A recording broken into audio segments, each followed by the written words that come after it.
बहुत हैं और साथ ही साथ उनको डिफरेंट न्यूट्रिशनल डेफिशिएंसीज होना शुरू हो जाती हैं। यानी ओल्ड एज में सबसे ज़्यादा विटामिन और कैल्शियम की डेफिशिएंसी होना शुरू हो जाती है, उसमें हमारा जो मसल लॉस है वो स्टार्ट होना शुरू हो जाता है। तो हम इन सब चीज़ों को कैसे कैटर कर सकते हैं, तो ये एक लाइफस्टाइल मैनेजमेंट है। एज ए न्यूट्रिशनिस्ट जब मैं काउंसलिंग प्रोवाइड करती हूँ किसी भी पेशेंट को या क्लाइंट को, तो मैं उनको लाइफस्टाइल मैनेजमेंट के ऊपर लेके आती हूँ। अब लाइफस्टाइल मैनेजमेंट किस तरह से की जा सकती है कि हम उनको प्रॉपर कोचिंग प्रोवाइड करते हैं। उस कोचिंग में हम उनकी डाइटरी मैनेजमेंट करते हैं, उनको प्रॉपर बताते हैं कि किस तरह से आप अपनी एक्सरसाइज के थ्रू या किस तरह की फिजिकल एक्टिविटी और अपनी डाइट मेनली कर सकते हैं, ताकि आप अपने नॉर्मल जो बाकी अपनी रूटीन है उसको लेके जा सकें।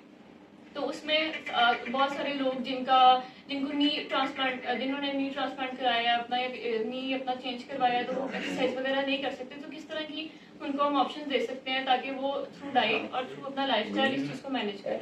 तो उसमें साथ ही साथ हम लोग हार्ट पेशेंट्स की बात करें तो हार्ट पेशेंट्स में हमारे पास जो है वो कॉम्प्लेक्स कार्ब आ सकते हैं, हाई फाइबर डाइट आ सकती है, लीन प्रोटीन हम उनको मटन और बीफ से कुछ टाइम के लिए रिस्ट्रिक्ट करवा देते हैं ताकि उनकी बॉडी के अंदर जो कोलेस्ट्रॉल लेवल है बहुत ज़्यादा हाई ना जाए, और हाई फाइबर डाइट देते हैं ताकि उनकी बॉडी के अंदर जितनी भी फैट कंजम्पशन फैट थ्रू जो वेन्स के इर्द गिर्द आपका आया हुआ है वो रिड्यूस हो सके।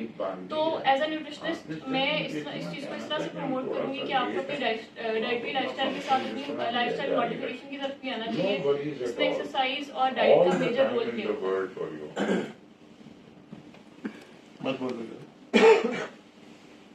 जिसमें एक्सरसाइज और डाइट का मेजर रोल पे होता है। साथ ही साथ हमें न्यूट्रिएंट्स डेंस डाइट लेनी चाहिए जिसके अंदर calcium vitamin D deficiency body के अंदर ना आ सके। हम अपने लिपिड प्रोफाइल लाजमी 6 मंथ्स बाद करवाना चाहिए कि हम अपना देख सकें कि कोलेस्ट्रॉल लेवल हाई तो नहीं जा रहा, हमारा ट्राइग्लिसराइड लेवल हाई तो नहीं जा रहा। तो अगर फॉर एग्जांपल हम लोग डिफरेंट प्रोग्राम्स लॉन्च करते हैं एज अ न्यूट्रिशनिस्ट, मैं खुद ऑनलाइन कंसल्टेशन प्रोवाइड करती हूँ जिसमें हम लोगों के ऑनलाइन डाइट प्लान दिए जाते हैं, प्रॉपर एक कोचिंग होती है, ग्रुप कोचिंग भी होती है और 1-on-1 कोचिंग भी होती है। उस ग्रुप कोचिंग के अंदर हम प्रॉपर सबकी उनकी हिस्ट्रीज लेके उनको डाइटरी मैनेजमेंट की तरफ लेके आते हैं कि किस आपकी बेसिक डेली रिक्वायरमेंट कितनी है अपनी डाइट की, और उसको हम मैनेज करते हैं। उस ओबेसिटी भी मैनेज हो जाती है, साथ डायबिटिक जो है ना वो भी मैनेज होती है। रिसेंटली मैं आपको अपने केस सुनाऊंगी कि मेरी अपनी फैमिली के अंदर एक केस आया। मेरे मामू जो हैं वो डायबिटिक पेशेंट थे और हमें इस चीज़ का आइडिया नहीं था। बेशक उनका लाइफस्टाइल बहुत अच्छा था, सारी चीज़ें थी, बट एकदम से उनको नेफ्रोपैथी न्यूरोपैथी का अटैक आता है और हम देखते हैं कि थ्रू लाइफस्टाइल उनका बेहतर रहा है, उन्होंने कोई ऐसी डाइटरी हैबिट्स अपनी फॉलो ही नहीं की थी जिसकी वजह से हमें लगे कि शायद उनको इशू आ सकता है। लेकिन इसमें सबसे बड़ा मेजर रोल जेनेटिक्स का भी आता है। अब जेनेटिक्स का कैसे रोल था कि मेरी जो नानो थी उनको डायबिटीज़ थी और हम इस चीज़ को भूल जाते हैं कि अच्छा हमारा लाइफस्टाइल बिल्कुल ठीक है, थोड़ा बहुत ऊपर नीचे हो भी गया तो इट्स ओके, इस चीज़ को हम मैनेज कर लेंगे, लेकिन वो चीज़ मैनेज नहीं होती बाद में जाके। तो जब हमने उनके रिसेंटली टेस्ट कराए तो उनका जो HbA1c लेवल है वो 12.8 आया, यानी बहुत ज़्यादा था। तो इस चीज़ को एज ए न्यूट्रिशनिस्ट मैंने खुद कैटर किया और 3 मंथ से मैं उनकी डाइटरी लाइफस्टाइल पे हमने काम किया है। उनका मेडिकेशन प्रॉपर, हाँ मेडिकेशन इस पॉइंट पे जब आपका HbA1c इतना ज़्यादा हो जाता है तो आपको मेडिकेशन के साथ हेल्प लेनी चाहिए, लेकिन आप अपनी लाइफस्टाइल को इस तरह से मैनेज करें कि आप उस मेडिकेशन को ऐसे ऐसे करके ख़त्म कर दें। और अल्हम्दुलिल्लाह मैं इस बात को यहाँ पे ज़रूर कोट करना चाहूँगी कि 3 मंथ्स के बाद उनकी जो हार्ट की मेडिसिन हैं और उनकी जो डायबिटिक मेडिसिन हैं उनके अंदर 50% का हमने जो है ना वो काम किए हैं, और उनकी सारी मेडिकेशन कम करके सिर्फ और सिर्फ लाइफस्टाइल मैनेजमेंट की वजह से और डाइटरी मैनेजमेंट की तरफ से उनको हम एक नॉर्मल लाइफस्टाइल पे लेके आए हैं। और सबसे बड़ी बात होती है स्ट्रेस मैनेजमेंट। हमें लगता है कि जी हमें ये बीमारी हो गई है तो अब हम मतलब इस चीज़ को किस तरह से लेके चलें, लेकिन इस चीज़ को एक्सेप्टेंस की तरफ लेके आना और इस चीज़ पे स्ट्रेस ना लेना, सबसे बड़ा रोल स्ट्रेस का भी आता है कि आप स्ट्रेस ना लें, अपनी बॉडी के अंदर स्ट्रेस लेवल कॉर्टिसोल को हाई ना करें और अपने आप को थ्रू लाइफस्टाइल इस तरह से लेके चलें।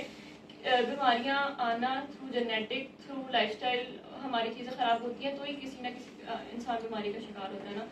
तो इस चीज़ को हमें अपनी मतलब आई गेस के सरों पे सवार नहीं करना चाहिए कि अगर हम बीमारी आ ही गई है तो उस चीज़ को हम एक्सेप्ट ना करें, एक्सेप्ट करें, अपना लाइफस्टाइल मॉडिफाई करें, एक प्रॉपर अपनी रूटीन पे आए। कोई भी काम मुश्किल नहीं है और सेहत से बढ़ के कुछ भी नहीं है। जब हम अपनी लाइफ डाइट चार्ट डिस्कस कर सकते हैं हमारे साथ, आपने क्या दिया, उसके पोर्शंस कैसे बनाए, जी बिल्कुल मैं कर सकती हूँ वो कीजिए, प्रैक्टिकल चीज़ें बताइए। जी मैं प्रैक्टिकल चीज़ें बताती हूँ कि डाइट प्लान में हमने जिस तरह से मैनेज किया था कि हमने इनको डेली प्री ब्रेकफास्ट के अंदर हाई फाइबर हमने ब्रेक स्टार्ट किया था क्योंकि शुगर का स्पाइक ना ज़्यादा हो, तो उसमें हमने चिया सीड्स हमने ऐड किए थे और साथ ल्यूकवार्म वाटर के साथ वो हमने मॉर्निंग में ऐड किया था, या इसके अलावा आप साथ एप्पल ले सकते हैं। ताकि आपका शुगर का जो लो ग्लाइसेमिक फ्रूट्स आप ऐड कर सकते हैं अपनी प्री ब्रेकफास्ट में। उसके बाद आपने ब्रेकफास्ट में कोई हाई फाइबर डाइट देनी है। इसमें हम कॉम्प्लेक्स कार्ब दे सकते थे। मैंने उनको ये सजेस्ट किया था कि आप ओट्स लेना शुरू कर दें। ओट्स के साथ आप बॉइल्ड एग ले लें, प्रोटीन का पोर्शन भी पूरा हो जाएगा, कार्ब्स का पोर्शन भी पूरा हो जाएगा। और हमें हेल्दी फैट्स के लिए नट्स मैंने ऐड किए थे, जिसमें फ्लैक्स सीड्स थे और पंपकिन सीड्स थे। तो ये प्रॉपर उनका मेजर लंच ब्रेकफास्ट पोर्शन था। उसके बाद as a snack option breakfast में शुरू में ही एग्स के बारे में सब कुछ बता दें। एग्स के बारे में क्या बता दूं? कितने खाने चाहिए, जी। लोग जल्दी निकालते हैं, वो गलत है। अच्छा, ये सबसे बड़ा मिथ आजकल हमारे हाँ, मार्केट में खाना बहुत जो है सेफ है। ये हमारे myth है। ये बहुत बड़ा मिथ है कि हमें जो है ना वो एग योक नहीं इस्तेमाल करना चाहिए, सिर्फ एग वाइट्स इस्तेमाल करने चाहिए। आप डेली 2 एग्स इजीली कंज्यूम कर सकते हैं, ये बेसिक डाइटरी गाइडलाइंस के अंदर है। और इस नॉर्मल पेशेंट भी ले सकता है, ये डायबिटिक या जो कोलेस्ट्रॉल हाई वाला पेशेंट है वो भी ले सकता है, क्योंकि जो एग योक के अंदर एल्ब्यूमिन है, अब वो हेल्दी एल्ब्यूमिन है जो आपकी बॉडी की नीड है। इसमें ऐसी कोई बात नहीं है कि आप एक्स्ट्रा एग ले लेंगे। अब बहुत सारे मिथ्स में ये भी कहा जाता है कि जी एग ले रहे हैं तो गर्म बहुत है, नहीं लेना चाहिए, सिर्फ सर्दियों में बॉइल्ड एग खाने चाहिए, गर्मियों में नहीं खाने चाहिए। तो ये सिर्फ लोगों की बनाई हुई मिथ्स है, इसमें कोई ऐसी साइंटिफिकली प्रूवन बात नहीं है। तो आप 5 एग्स लेना जो है सेफ है। डेली की 2 एग ले सकते हैं। 5 भी कहते हैं। 5 नहीं, डेली की 2 एग बेसिक रिकमेंडेशन है। अब हर बॉडी की रिक्वायरमेंट डिफरेंट है ना। फॉर एग्जांपल अगर एक एथलीट है, उसकी प्रोटीन रिक्वायरमेंट ज्यादा है, तो हम उसको 6 एग्स भी रिकमेंड कर सकते हैं, या इसके अलावा कोई और प्रोटीन का सोर्स रिकमेंड कर सकते हैं। प्रोटीन का सोर्स ही है ना ये। तो अगर वो एग नहीं ले रहा तो वो कोई और सोयाबीन, इसमें रेड बीन्स, किडनी बीन्स एक प्लांट बेस्ड सोर्स है। अब हर बंदा डेयरी नहीं ले सकता, उसको नहीं पसंद, कोई किसी को लैक्टोज इंटॉलरेंस है, किसी को डेयरी से इंटॉलरेंस हो सकती है, तो हमने कोई प्रोटीन का और सोर्स भी देना है, तो हम वो सोयाबीन और किडनी बीन्स के साथ ऑल्टरनेटिव फॉर्म में दे सकते हैं। तो इसमें ऐसी कोई मसला नहीं है। हम ऐसे सही आपका डाइट करें जो हमारी रूटीन की जो खाते हैं चीजें उसके अंदर हो, हम वो सीड्स वो ढूंढ के लाएं, वो ढूंढ के लाएं। ओट्स अगर आप नहीं लेना चाहते तो आप कॉम्प्लेक्स कार्ब्स के अंदर मल्टीग्रेन आटे की रोटी ले सकते हैं। इसके अलावा मल्टीग्रेन ब्रेड ले सकते हैं, साथ आप ऑमलेट बना लें। ऑमलेट अच्छा, अब इस सब चीज़ों में ना हमें हमारी कुकिंग स्टाइल जो है ना वो बहुत मैटर करता है। हम लोग अगर फ्राई करते हैं, हम ढेर सारा ऑयल के अंदर वो एग फ्राई हो रहा होता है, वो 1 टीस्पून में भी एग फ्राई इजीली कर सकते हैं। हम इसको स्टीम कर सकते हैं, स्क्रैम्बल्ड एग ले सकते हैं। हमारी कुकिंग स्टाइल हमारी लाइफस्टाइल को चेंज कर देता है। तो ऑयल की कंजम्पशन आपने जिस तरह से लेनी है वो चीज बहुत मैटर करती है। आप जरा ऑयल के बारे में बताइए। नॉर्मल ऑयल कौन क्योंकि सा आजकल वेजिटेबल ऑयल के बारे हाँ जी। में रेट कितना आ रहा जी, है, जी। और कह रहे हैं देसी की ऑलिव ऑयल और जो है पता नहीं मस्टर्ड ऑयल। वेजिटेबल ऑयल ही लेना चाहिए क्योंकि ये मोनोसैचुरेटेड फैट है, ये आपकी बॉडी के अंदर फैट ज्यादा जो है ना वो एक्यूमुलेट करते हैं। तो मेन सोर्स ऑफ इन्फ्लेमेशन है। और जिस तरह से मार्केट में आ रहे हैं, आपको पता है कि पाकिस्तान में, सॉरी टू से मुझे कहना नहीं चाहिए, बट जिस तरह से हम लोग इंडस्ट्रियल साइड पे जाते हैं तो हमें पता है कि किस तरह से पैकेजिंग की जाती है, क्या क्या चीज़ें ऐड की जाती हैं ऑयल को बनाने के लिए। तो बेहतर ये है कि आप ऑलिव ऑयल की तरफ जाएं या देसी की तरफ जाएं। और हम सबसे बड़ा हमें पता है क्या है, हमें लगता है हम कोलेस्ट्रॉल के पेशेंट हैं, हम देसी घी नहीं ले सकते। बिल्कुल ले सकते हैं आप एक क्वांटिटी में। हर पर्सन की हर calorie requirement, fat requirement different है। अगर एक बंदे को फैट वो देसी घी सूट नहीं कर रहा, या फॉर एग्जांपल उसका कोलेस्ट्रॉल लेवल इतना हाई है तो उसको उसके अंदर सैचुरेटेड फैट बहुत ज्यादा, तो हम वो नहीं दे रहे, तो दैट डजंट मीन कि कोई और वो देसी घी है। इनफैक्ट आजकल कैनोला ऑयल ऑलिव ऑयल देसी घी, मिडिल क्लास फैमिली के लिए मसूर। सनफ्लावर मौजूद है। जी जी, मस्टर्ड ऑयल बेहतर है, सनफ्लावर बेहतर है। सारे पूर्व जो मिडिल क्लास के लिए जितने ऑयल मौजूद जी, हैं जी। मार्केट में, वो सारे के सारे हम रिकमेंड कर सकते हैं। अभी उसके खिलाफ ये बोलना शुरू कर दे तो लोग खाएंगे क्या? नहीं नहीं, मैं कह रही हूँ कि सिर्फ क्वांटिटी मैटर। ये क्वांटिटी तो ठीक है, लेकिन जो जी। अवेलेबल हाँ मार्केट जी। में है वो और बीन्स, पल्सेस, ये सारी चीजें पोर मैन मीट्स, तो ये सारी चीजें आप रिकमेंड करें। फैंसी किस्म की चीजें तो लोग फैंसी लोगों हाँ के जी, लिए फैंसी लोगों के लिए ना, लेकिन बेसिकली हम लोग जब मीडियोकर, अब मैं डिफरेंट जगहों पे जाके कैंप्स करती हूँ जो मीडियोकर या जहाँ पे 2 वक्त की रोटी वो लोग पूरी कर ले तो बड़ी बात है। तो हमने उनकी डाइट को किस तरह से मैनेज करना दालें है, खाएं। तो ये तो वो दालें खाएं, प्रोटीन सोर्स बीन्स में अगर वो खाएं। नहीं खा सकते तो बीन्स की तरफ जा सकते हैं, लाल लोबिया, इसके अलावा सोयाबीन की और भी सारी कैटेगरीज आ सकती है, तो आप वो कंज्यूम कर चने, सकते हैं आपके सफेद प्रोटीन चने, की काले बात। चने। हाँ जी, बिल्कुल ले सकते हैं। आप ऐसे डॉक्टर साहब से बात करो ना, सर इसमें 2-3 चीजें मैं ऐड करूंगा। एक तो सर इसमें सबसे मेन जो आपका रोल आता है वो आपके कार्टिसोल लेवल का। आप मोस्टली हम में से जो लोग बैठे हैं जिनके मतलब टमी आउट होना शुरू होती है ना, तो बेसिकली वो स्ट्रेस लेवल्स की वजह से होती है, या आपकी डाइट में इस लापरवाही की वजह से जब फैट आपका अब्जॉर्ब होना जाना शुरू करता है लिवर में और वो इकट्ठा होना शुरू करता है, वहां से सर प्रॉब्लम स्टार्ट होता है।